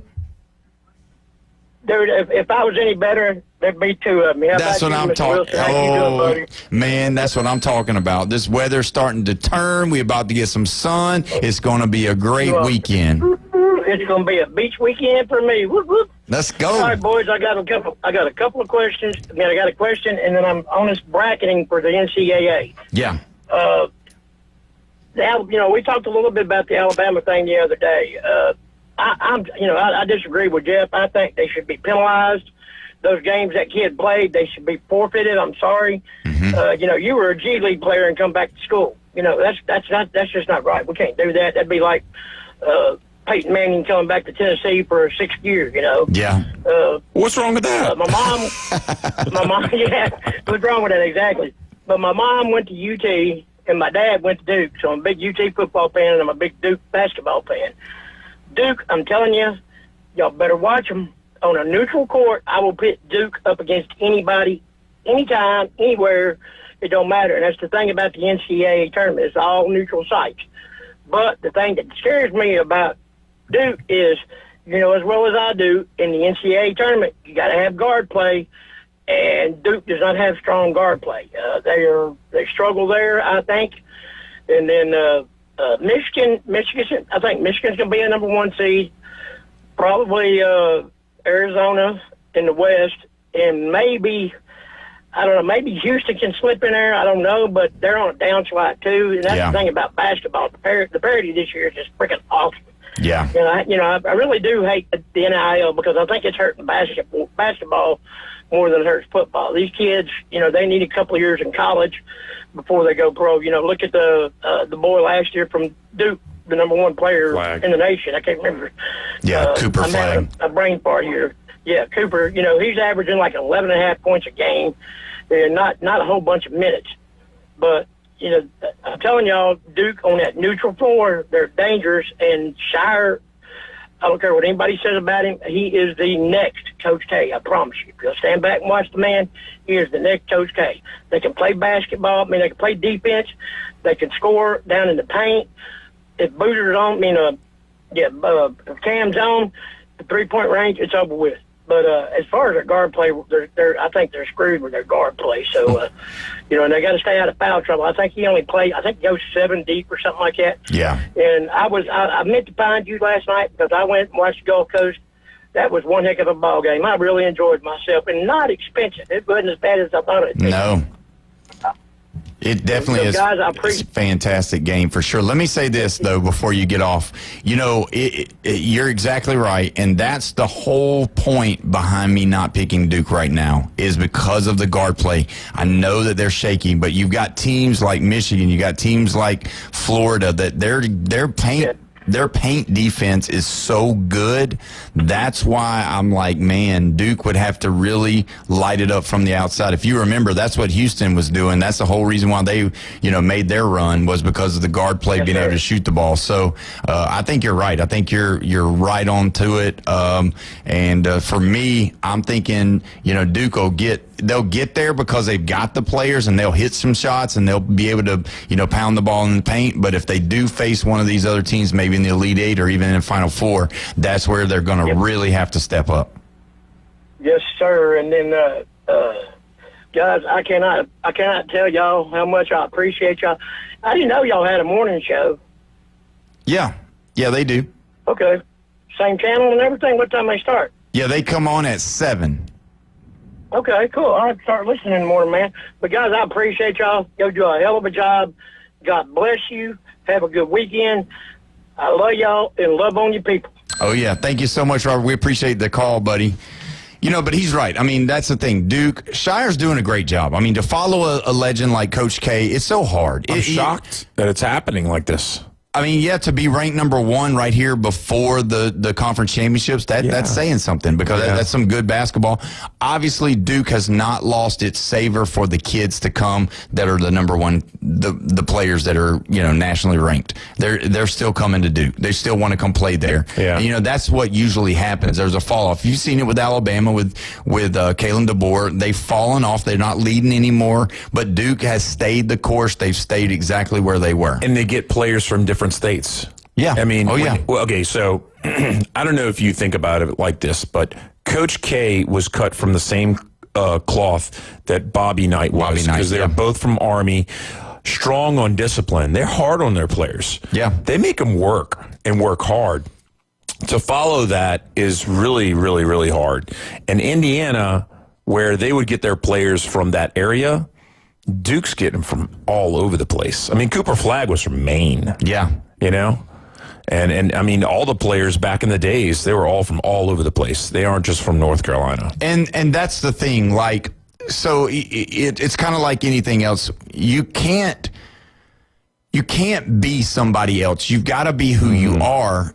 But with someone like Coach K, and Shower not only played for him, but he also coached under him. So he is able to grab the same stuff in the same way, but still have his, flair to the team. And so whereas, Coach K hardly ever smiled, Shire might smile more, And so with that being said, he's done a really good job coming behind a legend like that. It just normally doesn't happen. It usually falls apart. It usually doesn't do very well. And, he doesn't get a lot of credit because it's Duke and because there is a lot of hate for Duke in college basketball. But realistically, the guy's doing a fantastic job. And, I mean, if he was a coach for Alabama, I'd love it. And the two blue bloods that I think just have never really disappeared, maybe for a year, is UNC, the Tar Heels, and Kansas. Because UCLA is not really around as much anymore. Yeah, but UNC, they've had some struggles. Hubert Davis has kind of been on a hot seat because he hasn't done very good after following Roy Williams. I mean, that's another one of those coaches that, he was on the coaching staff, but it kind of did wane a little bit. And UNC is not the same UNC that they were when Roy Williams was there. And then they just lost their freshman phenom to an injury that he's going to be out for the rest of the time. So it's not going to be good for UNC. I look for them to be out early. Not first round probably, but if they get a bad matchup, it wouldn't shock me if they were to lose the first round. Yeah. So I mean but that's what I'm saying. When you come behind a legend like that, it's just like where's Syracuse? Yeah, where are they at? Yeah, they're at least UConn's around. Right, UConn's there, but I'm saying, but where is Syracuse? They're nowhere to be found. Boeheim. Yeah, I mean that's kind of how it goes. And you mentioned UCLA. Where is UCLA? Normally they haven't been. This year they're really good. Yeah, they've made some steps, but where are they? You know what I mean? So that's kind of how it rolls, following the leader. So, but either way. We'll cut the basketball for today, and then we'll pick it back up tomorrow. Like I said, we got Franz Beard coming on, the insider for the Florida Gators. I'm excited to talk about him. We're going to be giving away his free book tomorrow, as well as some gift cards. It's going to be an awesome time. Now, we got the combine started, and I was looking over some of the numbers, and these are early numbers. This is not, this is not the numbers right out the gate for the running backs or anything like that. But I will say to you that Texas Tech's edge rusher, David Bailey, looking at being the number 2, number 3, number 4, definitely a top 5 pick. Right now, if I told you at 6'4", 251 pounds that he's the fastest man in the combine right now out of the linebackers and the defensive tackles, he ran a 4.5 today. That's blazing fast. When you see it, it's different. Yeah. And you can't compare these defensive tackles to the edge guys. No. It's a different situation. It is. The edge is totally different than the defensive tackles. But when you look at it, Zane Durant from Penn State, he's the fastest defensive tackle. Now, he's a small defensive tackle, too. He's 6'2", 291 pounds, but today he ran a 4.75 at 291 pounds. Cool. So that's booking. You know what I mean? Like if you can, but you're hitting a wall when you're hitting him. I know, but the one that really kind of got me is, Caleb Banks for the University of Florida. Now I want you to listen to his measurements. All right, I'm gonna click on here so we can look at it. He's 6'6". He's 327 pounds. All right. Yeah. And he ran a 5.04. Okay. So almost a 4 something. Almost under 5 seconds. Yeah. Now we're doing ours on Friday. Not tomorrow, but the following Friday. Him? He's 300 and almost 20 pounds. And So wait a minute. You don't really need to measure my height because you pretty much know it. I mean, we could do it. It doesn't matter. Are you going to weigh me in? No, I'm probably not. Okay. We might throw you on the scale just to see. Yeah. But we don't want to embarrass anybody. No. It doesn't really matter. I mean, the last time I weighed myself was a little over a year ago, probably. It was 258. So okay, I'm not lightweight any longer. And you think you're probably heavier now than you were then? I believe I am. Yeah. Too many eating. I'm a foodie. Yeah, it's hard. So with that being said, though, I mean, Caleb Banks is probably going to be one of those guys that gets selected. If you remember when he was healthy, he was almost impossible to block. You couldn't run the ball for sure. And then he was, with Florida, he was top notch. If you remember, he had gotten hurt, and I think he's the one that spit on the guy, so he got suspended as well. So South Carolina, yeah, so that was a Florida problem. Game. Yeah, South Florida. But when you look at him, he's going to be one of those guys that's probably going to be a great, great, great player. So you're disappointed by the Alabama guys? Not especially Overton. Overton, yeah, he was at like 5.23 or something like that. But there again, 300-pound plus. For me, he's an edge. Who, Overton? Yeah. No, I think he's a defensive tackle. I think you're Tim Keenan. That's who I was talking about. I'm Tim sorry. Keenan. Okay. Tim Keenan was the lowest defensive tackle at 5.31. Okay. So, but that's who Overton was the one who laid the egg. Yeah, he wasn't as fast as his other people. Let me see what he rated at, because I did see him. He was a 4.87 as an edge. Yeah, but he still outran some of the other ones because he's a big guy. Yeah, he outran the defensive tackles. He's 6'3", 274. 274. Okay, that's pretty big for an edge. Yeah, so he's one of the bigger ones for the edge. But so what do you? Every year they always talk about the fastest. Yeah, and they always bring it up at 4.21, 4.24. Well, those are wide receivers for the most part. Usually. Yeah, or defensive backs. Those guys usually don't do very well in the pros, though. Yeah, you're right. When you look at them, the fast guys, not that I'm just saying like the fastest one. You remember John Ross, Xavier Worthy. Xavier Worthy's the fastest. Yeah. He ran a 4.21 last year. And he's back at Kansas City Chiefs. Yeah.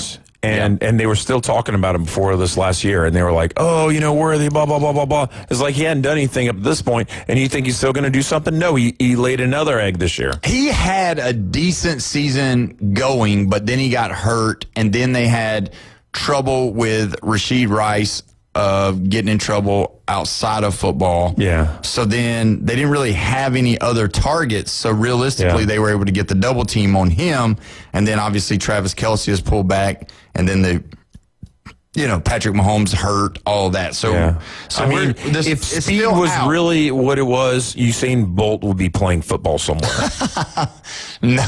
Yes. No, that's just in the UFL or whatever. Yeah, that's straight line speed. Running. Yeah, just have him do the fly pattern. That safety better be back there. No, that's not how it works. I know. But that's the thing about it. One of the other things that they were doing some kicking, and Trey Smack, great name, Florida kicker. What was funny is the Denver Broncos coach stepped in front of him right before he was going to go kick. Oh. And just to kind of ice him, just to kind of do it. And then right after that, he smacked it. So it was a kind of a cool thing. So I don't know. A lot of people don't love doing the NFL Combine, but I actually enjoy it. I like to see what the tangibles are. And we've talked about it. We're going to do a little bit of that. Do you think that that they really go by those? Absolutely. You think so? Heck yeah, yeah. And another thing is, you don't think it's dated? No, I don't think because they're going to do their pro days. These guys are. Mendoza's not throwing. Okay, I hate the pro probably day. not throwing. I hate the pro day. I hate it. And I know you're trying to help out your teammate. Let's say as a quarterback and you have to go to, I don't know, a College Station to watch Reed throw to the wide receivers there and all that, you know? I mean, I don't know. I know it gets some guys who are a little less known and not invited to the Combine interested. Yeah. But I like the Combine. And I think the more the merrier. Well, let me tell you this. I know this is going to make you really happy. Penn State quarterback Drew Allar has fully recovered from his ankle injury, having season-ending ankle surgery after they lost to Indiana. He will be throwing at the Combine. So if you remember, Drew Allar was supposed to be all the hype. All top. the hype. You've been shaking your hands and going no for him for a long time. What about him do you just every not year? like? I think it was just the Penn State fans and the way every year, like 3 years in a row, they were like, "Oh, this guy, you know, Drew Allar," and I was like, "Nah, man, come on." And then this year was another just example of, you know. You just don't. He doesn't thrill me. Yeah, you don't think he's gonna. You don't think anybody's gonna pick him up? Well, I mean, there's a possibility. Yeah, sure. Somebody. So the way that it's looking right now, you got Fernando Mendoza and you got Ty Simpson, and then everybody else. And I mean, Ty Simpson, depending on what he looks like, what they say, there's a chance that somebody's going to grab him at around the 18 to 25, 30 area. It's looking like. And they're saying that he's definitely a 2-year sit, or at least a 1-year sit behind a veteran. Yeah. That's why everybody's looking for veterans. Well, they thought the same thing about Tyler Shook at the Saints, you know, and he got to play. Yeah, but he wasn't sitting behind or was he? Was Derek Carr there when they drafted him, though? No, he was not. He was already gone. Rattler and who's the other guy? I can't remember who it is now. But, yeah, we don't have any good quarterbacks at all. Well, when we come back, we're going to discuss the free agency, and there's a new name that's being listed for quarterbacks in the NFL. You're listening to the Sports Blitz with Paul Wilson right here at 104.3 ESPN Northwest Florida.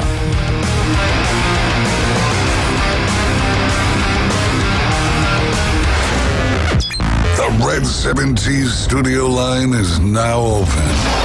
850-215-6290. Take ESPN Northwest Florida with you everywhere you go. Anytime, anyplace, anywhere. The sports talk and live play-by-play doesn't have to end when you get out of the car. The ESPN Northwest Florida app streams your favorite sports talk hosts and the biggest games in ultra-high fidelity. This is of utmost importance in travel. Take the sports talk monster with you anywhere you go. Available for Android and iPhone. Use it anywhere or any place. Good evening. This is Morgan on ESPN Northwest Florida with your forecast on this Thursday. Light sprinkles and mostly clouds tonight with a light breeze around 7 miles per hour coming out of the south. And look for the low to be 63. This weather is sponsored by Mid-South Lumber, the best little lumber yard in Panama City. Thank you for keeping that dial on ESPN Northwest Florida. Rely on it. Golf is a game that should be fun, but to have the most fun, you need to play your best. That's where the experts at Golf Plus come in. Their friendly staff will guide you through the buying process, answer all your questions, and can help with any repairs you need along the way. Golf Plus is your custom fitting, club repair, and golf retail shop. Golf Plus staff is non-commissioned and will work with you to find the best product for your game, just like they've been doing since 1988. Golf Plus in Panama City Beach. Fitting, repair, retail. That's Golf Plus. Coin and Bullion Reserves is now Coin and Bullion Reserves Fine Jewelry, a new name that reflects what we do best, fine jewelry and diamonds. Same trusted service for over 50 years. Coin and Bullion Reserves Fine Jewelry at 15th Street and East Avenue. Coin and Bullion Reserves is now Coin and Bullion Reserves Fine Jewelry, a new name that reflects what we do best, fine jewelry and diamonds. Same trusted service for over 50 years. Coin and Bullion Reserves Fine Jewelry at 15th Street and East Avenue. 104.3 ESPN Northwest Florida has your chance to win. Subs, chips, and drinks for $4 at Jersey Mike's on 23rd Street. Just open the ESPN Northwest Florida app and crush the contest button. Winning. The ESPN Northwest Florida app is available for Android and Apple. For everything in the world of golf, it's the Watson Report. Thursdays at 4:20 with Alan Watson from Golf Plus. ESPN Northwest Florida. Welcome back. You're listening to the Sports Blitz with Paul Wilson right here, 104.3 ESPN Northwest Florida. Your spot for Orlando Magic basketball right here tonight against the Houston Rockets. Coverage starts at 6 o'clock. Don't forget, you can go on the ESPN Northwest Florida app, crush the inner contest, and you can win a sub, chips, and drinks for you and 3 other guests. That's right, 4 people at Jersey Mike's on 23rd Street right here in Panama City. Don't forget, you want to be a part of the show, you can be 850-215-6290. We are pumped up and ready to go. You know why? Because Alan Watson has finally graced us with his appearance. You are here and live with us today. Alan, good to see you, my friend. How you doing? Yeah, good to see you guys. It's nice to be back in the studio. It's been a long time since I've been here. I feel like the chair is still contoured to me, so you know, it feels like home. Better looking guest, I believe, or host, I believe, is what you said when you first came in, because Jeff, you know, he's all fixed up and whatever. And Bone Crusher, he's got his hair fixed and everything like that. So we're glad to have you today. And so tell us what's going on. I know that there's a lot of videos. I've been watching them. And you know what? Share that for a second.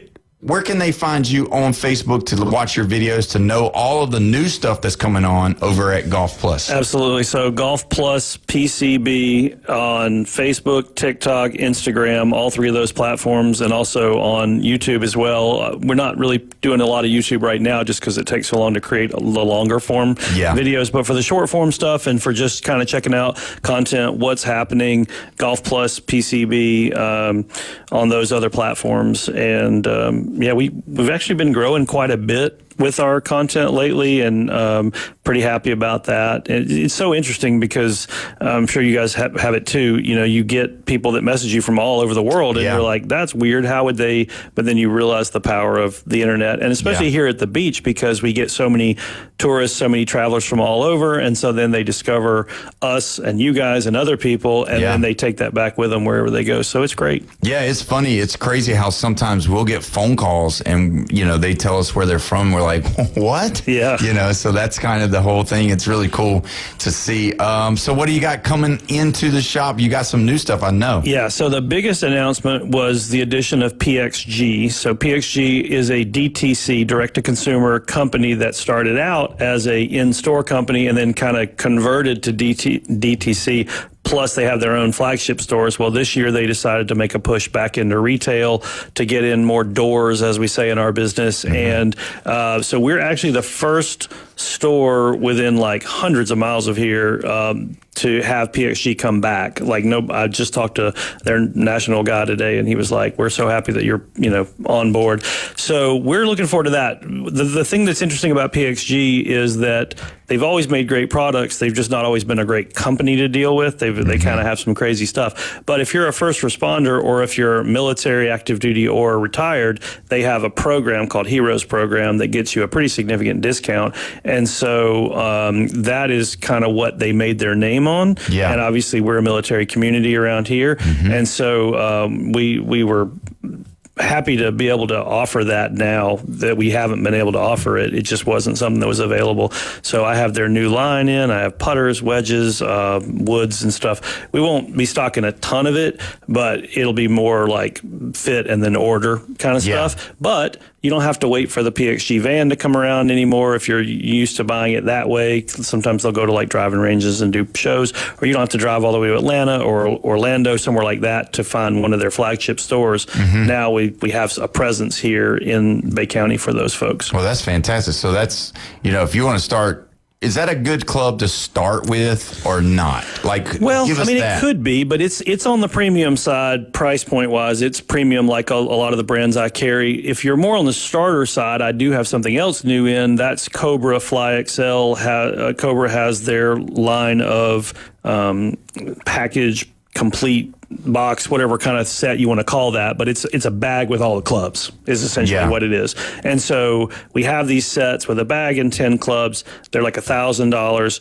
And that's really more for that beginner who wants to skip over the baby steps and just go right to something really good, but also doesn't want to go spend $5,000, right? So they don't want to spend $300, but they don't want to spend $5,000. So we got $1,000 perfect set from Cobra. I'm really excited about that for beginners and also people that just want to step up from their, maybe they got some cruddy old hand-me-downs or something that somebody gave them and they're like, man, I really want my own, like brand new, take the plastic off of them kind of set. So we got that going. That would be better, I think, than the PXG for a beginner.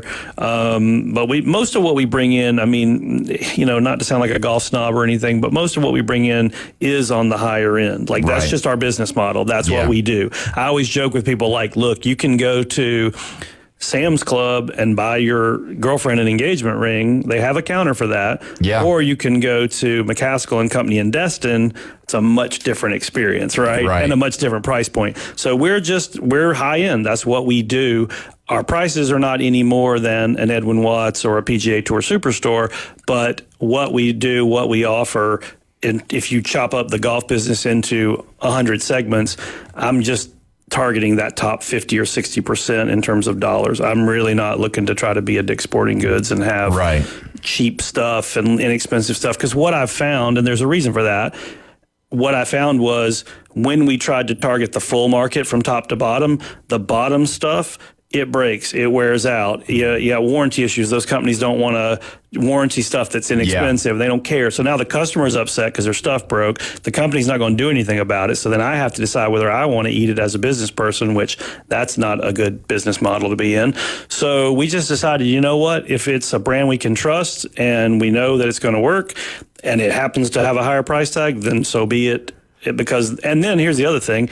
I don't even dictate 100% of my business, right? Just like, you don't. Like your content is what the people want to hear about. During football season, it would be silly for you to be like, we're going to spend the next 3 hours talking about bowling. It's like, no, we're going to talk about football, right? And so for me, the customers that are walking through my door want Titleist, Ping, Callaway, TaylorMade. They want the premium stuff, so therefore we're going to have it. I mean, it just sort of stands to reason, right? Yeah, so sorry about that, Jeff. You're going to have to go to TG&Y or Kmart and get Ben Hogan. Dude, you just dated yourself with TG&Y, and I'm old because I knew what you were talking about. Well, just because Jeff's mentioned that store before. I got you. Anyway, have you played golf? I've never heard you say anything about golf. You've talked about darts. You talked about bowling. You talked about pool. You talked about underwater basketball. None of those are sports, by the way. Right, I understand. Yeah, I'm great at putt-putt. But no, I did go to Top Golf this year. Cool. And I had no idea how the experience is going to be. Yeah, what'd you think about it?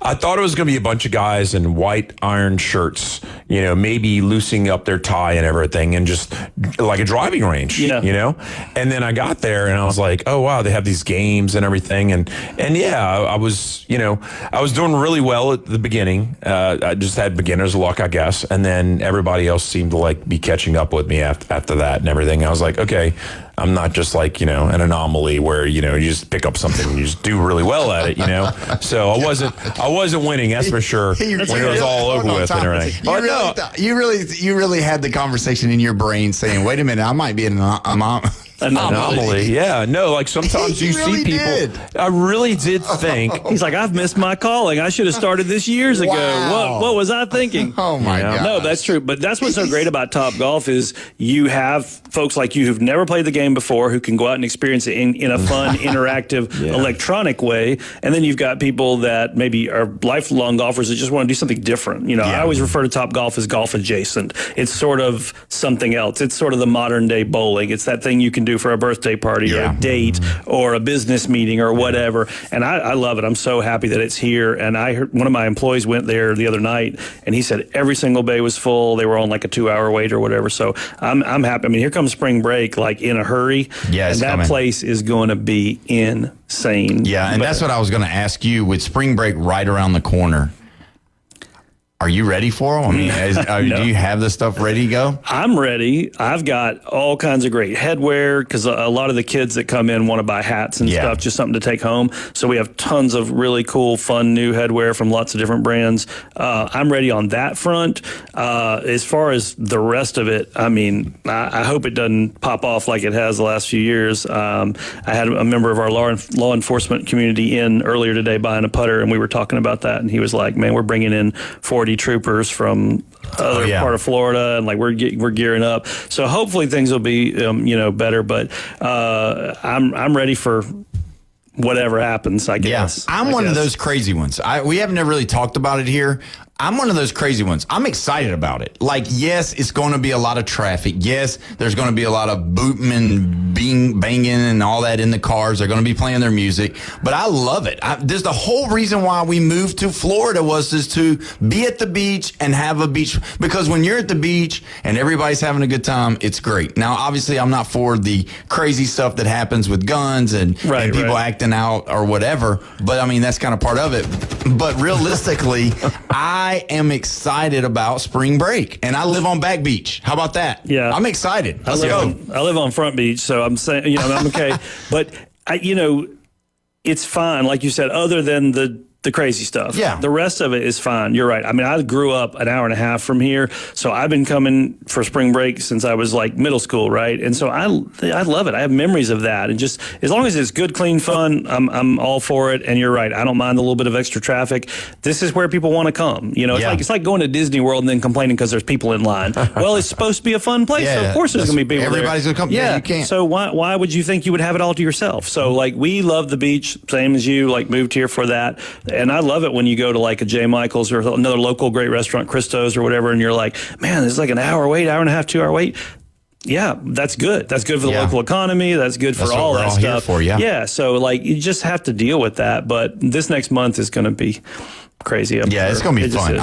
I'm ready for it, especially with the degrees starting to be above 70. That's going to be fantastic. Yes. That's the thing I don't like about that's the one I feel the most for the tourists is when it's raining or windy and everything, and it's like ruining their vacation. That's when I feel for them. But then other times I'm driving Front Beach, and it's like 4 miles an hour. And I don't know who's cruising or doing whatever, because I've seen motorcycles do it, and they do the whole loop thing where they go around the lagoon and everything. And it's aggravating, but I do not enjoy Front Beach. Let me go ahead and clear this part up. We did live first in a condo. We decided to move out of that and rent it out now. And so we live in a house now, but we're in between Back Beach and Middle Beach. So we're in the middle of it all. We're still about we're on the air. But we were about a mile from the beach right now. So we can go and get ourselves involved in the craziness and then get back into our reality. And to each his own, because there's people that are buying up at Margaritaville, and it's like you move to a beach community, and then you live and you have to drive to the beach. I kind of enjoy being near the beach, Absolutely. I had some of those folks in today that live in Margaritaville, and I think that is definitely the kind of a good point. Like, you're supposed to be living at the beach, but you don't really live at the beach. But that gives them the freedom and the space to enjoy their lifestyle, because it's a 55 up community, whatever. It just gives them their own sort of private space. And then if they want the beach, it's accessible. It's right there. If they want some seafood, they can go to Boondocks or wherever it's right close by, or they can come all the way to the beach and deal with the nightmare that we deal with in terms of traffic. But I mean, it's not the worst idea. And now they've got Publix and everything else out there coming. So like pretty soon they'll be self-contained. Yeah, it's going to be good. So let me ask you this. You're an Alabama fan. Yes. We just started talking about the combine. It looks like Ty Simpson is going to be the second pick for quarterbacks in the draft. Obviously, you're a busy guy. I don't know how to turn this off. It's a new phone. I don't know how to turn it off. Sorry. So do you think Ty Simpson is going? Yeah, I mean, Bone Crusher's already spilled Coke all over the table. And, no, somebody don't tell Randy. The board is ruined. But anyway, yeah, we'll be fine. But do you think Ty Simpson is going to be? Do you think the Pittsburgh Steelers are going to grab him or not?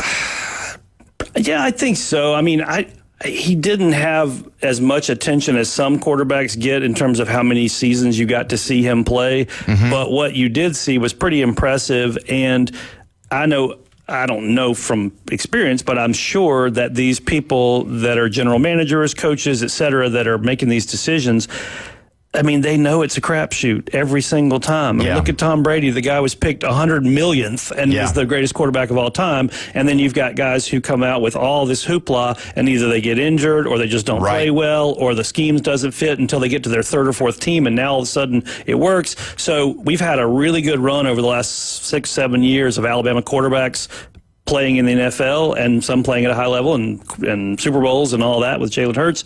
But it's a, who knows? Yeah. I mean, you got to, now, I think the Steelers could use, even if he's a backup, they could use somebody to have a strong arm like he has. He's got a hell of an arm. Yeah. Can I say that? Yeah. But I just think, when I watch the NFL, especially quarterbacks, all I think every time is, this guy was a hero one week, a zero the next, or it's, when's he going to get injured or whatever. It's like playing dice. Well, and this year's class is so weak. You got Fernando Mendoza and nobody. I mean, realistically, if you want to say Ty Simpson, if you want to say Carson Beck, okay, fine. But realistically, this is not really a strong class at all. And it probably won't be. We'll probably look 10 years from now and be like, man, that was one of those classes that just did not produce anything but maybe defensive players. But then you could have it 3-4 years from now. We look back and say that class was super weak in the quarterback arena, but then there could be 3 or 4 guys that are actually excelling because of either injuries or because they just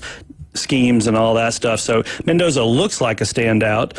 5 years from now, he may just be one of the boys. Yeah, I mean, I'm not picking on him at all. He's incredible. Kyler Murray was number 1. That's what I'm saying. You look at Baker Mayfield was number 1. Who was the guy that kept getting injured early on that was a run and gun quarterback a few years ago that came from like Baylor or whatever? RG3? He's never materialized in the NFL. Should have on paper. Anthony on Richardson. Stats. He did, but the injury changed him because he was a track star. That's what I'm saying. So like you just, that's where, I mean, it's such a violent sport that you just don't know how many seasons you're going to get out of these guys. And they asked Phillip Rivers to come back out of retirement because they couldn't find anybody else. So that's why my point about Ty Simpson is then a out of retirement Phillip Rivers or a Ty Simpson. I would think most GMs would be like, we got to risk it on the younger guy. That's a known quantity over here, but at the same time, he's old. Over here, it's like unknown, but he's got his health, he's got his youth, he's got whatever. Yeah. So I think, you have to. What a heck of a year for Phillip Rivers. Think about this. All right, let's just put this all in context. Are you ready? Comes head coach of a high school football team in Alabama, right? All right, listen to his life. Listen to his life. All right, you ready?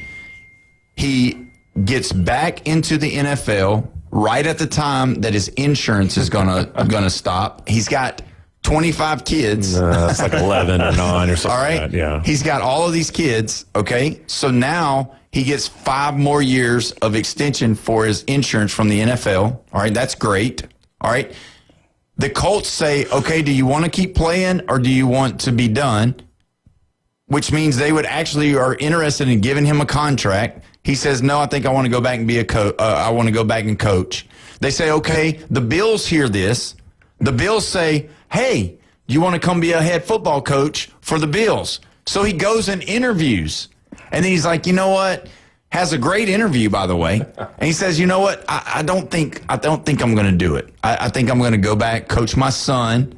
And then just the other day, his son commits and signs with North Carolina State out of his high school. Boom. What a 5 months for Phillip Rivers. I mean, it couldn't get any better. I mean, you know what I mean? Just a great deal for him. So it feels good to be Phillip Rivers, right?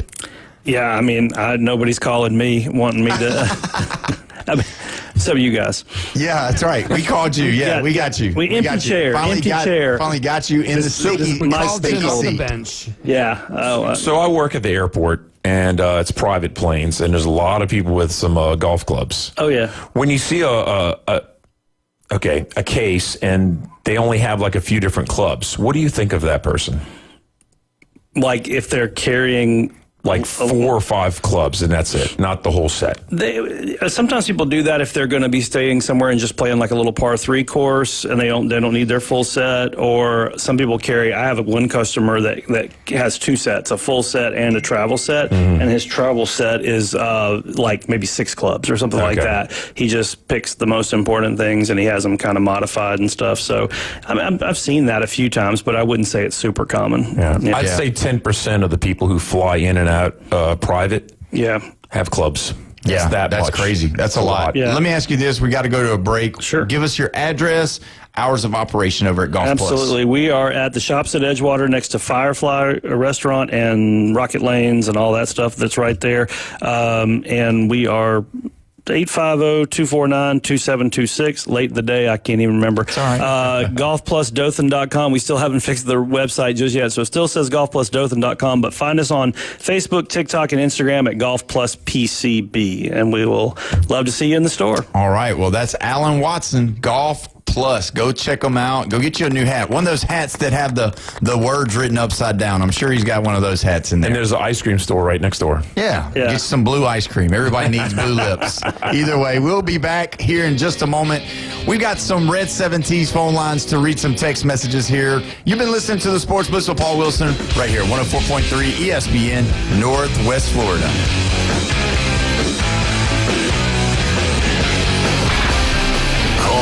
Text us now on the Red 7T studio line. 850-215-6290. Set your alarm clock to wake up with the Coach Hales Show on ESPN Northwest Florida. In-depth local and college sports from expert insiders and a dash of controversy. Can be deadly. Weekday mornings 7 to 9. Nothing says good morning like a drunken human alarm clock. You're live from the J. Michael studio. We all know he loves the Florida Gators, but that's okay. ESPN Northwest Florida. I can control the world. Reliable Copy Products is proud to be the exclusive dealer in Northwest Florida for Kyocera office equipment. Reliable Copy Products has been committed to providing professional, personalized service for the last 35 years. They understand that the right equipment does not always fall within today's budget requirements, so they offer several options for the equipment you need today for the growth you expect tomorrow. Call James Smothers at 784-6601. 784-6601. Reliable Copy Products on Harrison Avenue, just north of Bay High School. Hewitt Tire and Auto has been in business in Panama City forever. Locals taking care of locals. From the smallest to the largest vehicles, they do it all. But don't take my word for it. Listen to the experts. Hewitt Tire and Auto, your certified AAA service center and hometown towing. Visit them online at HewittTire.com on Airport Road in Panama City. 850-769-7323. Hewitt Tire and Auto Center and hometown towing. Looking to upgrade your truck? It's Blue Diamond Truck Accessories in Panama City. They sell, service, and install it all. Light kits, bed covers, bumpers, winches, lift kits, and any trailer hitch you can imagine. Blue Diamond Truck Accessories, just west of Frankfurt Avenue on 15th Street. Find Blue Diamond Truck Accessories on Facebook or call 850-914-0265. Blue Diamond Truck Accessories, 850-914-0265. 104.3 ESPN Northwest Florida has your chance to win. Subs, chips, and drinks for 4 at Jersey Mike's on 23rd Street. Just open the ESPN Northwest Florida app and crush the contest button. Winning. The ESPN Northwest Florida app is available for Android and Apple. The sports world is a battlefield of opinions. And every day, Paul Wilson brings the heat, the fire, and the definitive take. Don't just follow the headlines. Be a part of the story on the Sports Blitz. ESPN Northwest Florida. Welcome back. You're listening to the Sports Blitz with Paul Wilson right here at 104.3 ESPN Northwest Florida, your spot for Orlando Magic basketball. Don't forget tonight, right after the show, coverage starts at 6 o'clock. The Magic play the Rockets. 104.3 ESPN Northwest Florida. You want to be a part of the show? You can be. 850-215-6290. The Red 70s. Red 70s, your place for custom apparel right here in the Panhandle. Check them out on Facebook. And don't forget, Recommended Collision Center. Brandon does an excellent job on the fantasy football, basketball, and baseball. He has his recommendations on Wednesday, and we had him yesterday. Fantastic information, and let me know where to put my players all for this week. We're going to go to the Red 70s text line, and I'm going to read it to you. Hey, guys, this is PCB Gator here, and I'm wondering, he's hearing a lot about Aaron Philo, the Georgia Tech quarterback transfer to Florida. He feels like it was, everybody's talking about it was kind of a steal. And would one of you or all of you like to comment? Thanks. And I listen to the show all the time. And when I'm out and about, glad you guys are on. Larry. So thank you, Larry, for listening. We appreciate that.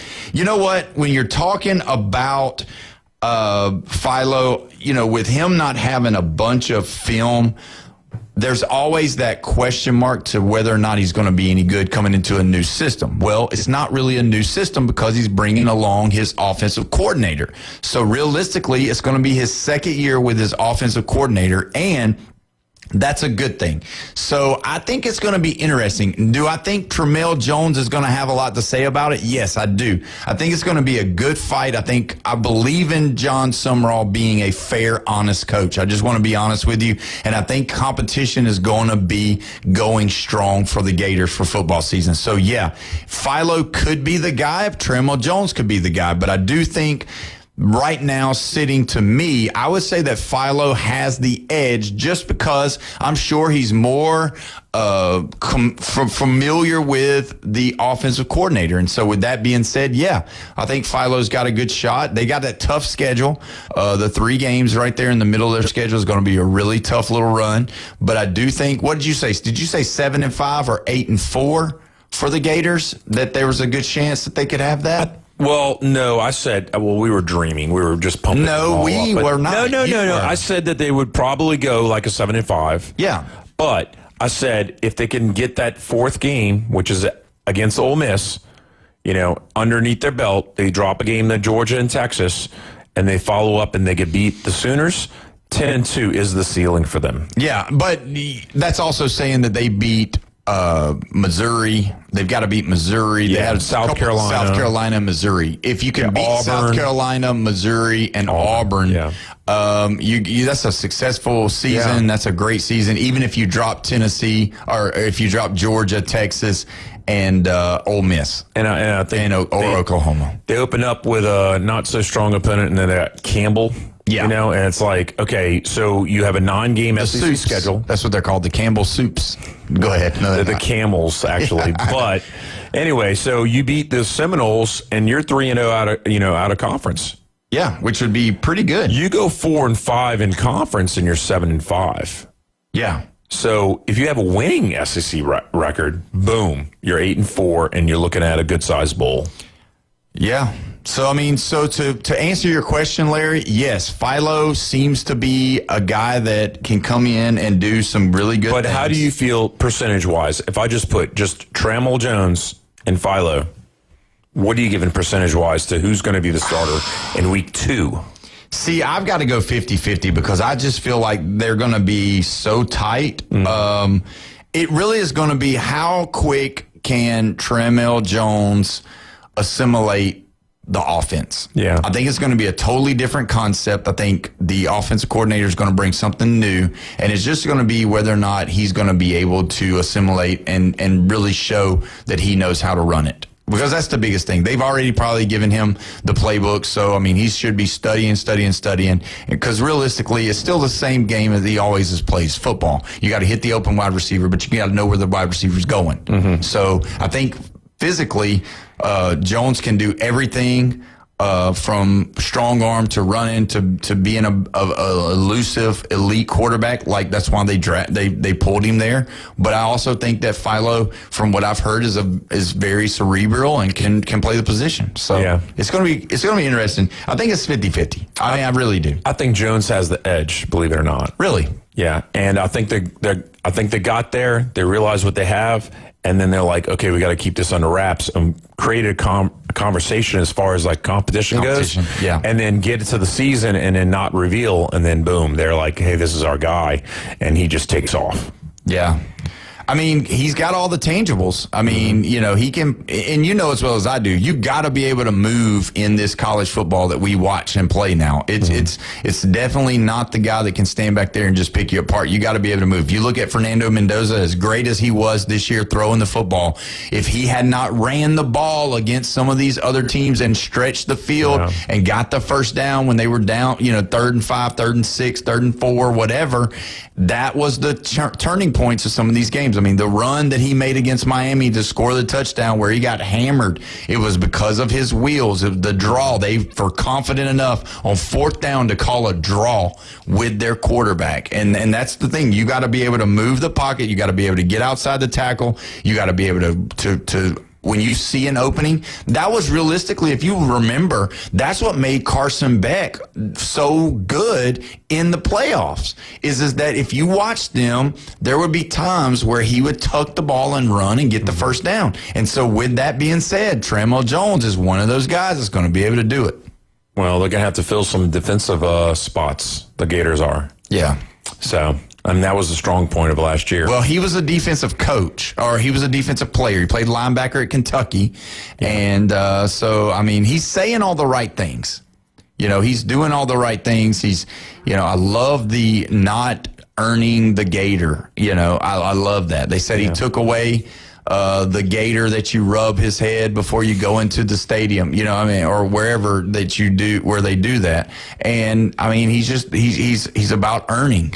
And so I comfortably, just because of the Gator insiders that I talk to and some of the Gator fans that I've talked to, I feel really, really, really confident that the best guy for the job will win. I don't think there'll be any partiality. I don't think he has any ties to either quarterback. I think whoever gives him the best chance to win, that's who he's going with. Absolutely. And so you're thinking Trammell Jones right now. Yeah. Because you think he's a real deal. Now, obviously, they're playing the Long Islanders. You know, Long Island University is who they played, the Florida Gators. Last year, yeah. But they aren't playing them again. I know, but what I'm saying is DJ Lagway played the first half, and Trammell Jones played the second half, and he looked really good. Yeah. I mean, I get it. Don't get me wrong. Yeah.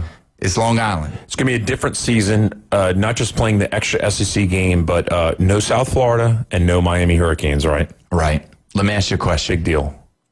Billy Napier. James Madison. Yeah. All right. Yeah. John Summerall, Florida. Who's going to win more games? Ooh. Madison. James Madison is. Yeah.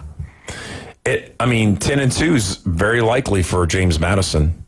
And they'll be playing in possibly the Sun Belt Championship. They got an extra game on top of that. That's the ceiling for the Gators. How do you they lost their coach. They lost all of their good players. So you think Napier's that good? The whole talk about He's Napier. not the head coach. Who? The James Madison. He's a coordinator. No. Billy Napier's the head football coach. I thought he was a coordinator. Madison. No, he is the head football coach at James Madison. Oh, okay. I thought he was the coordinator. No. So with that being said, they took all of their players. Mm-hmm. He's got the one thing on Billy is that he could always recruit good, but he didn't coach them very good. Yeah. So you're saying that Billy Napier is going to win more games than John Summerall? Well, we could look at their schedule. You said 10-2. 10-2, yeah.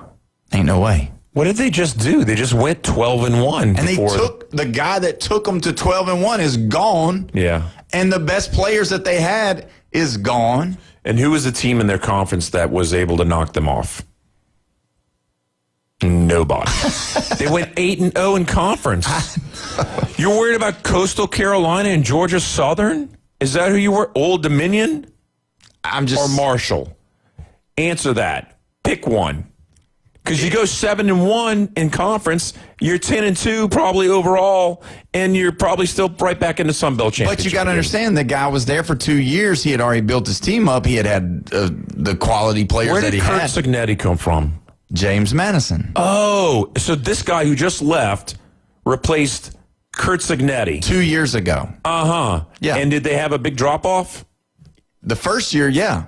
The second year, no. They were always winning that side, the Eastern Division of that conference, and probably overall. Well, leave it to Billy to mess it up. So either way, you've been listening to the Sports Blitz today. Thank you so much. Check us out on Facebook if you did not get a chance to see what color shirt Jeff's got on today. But either way, we will see you tomorrow. Got some big stuff going on tomorrow. We'll talk to you then. Have a good night, everybody.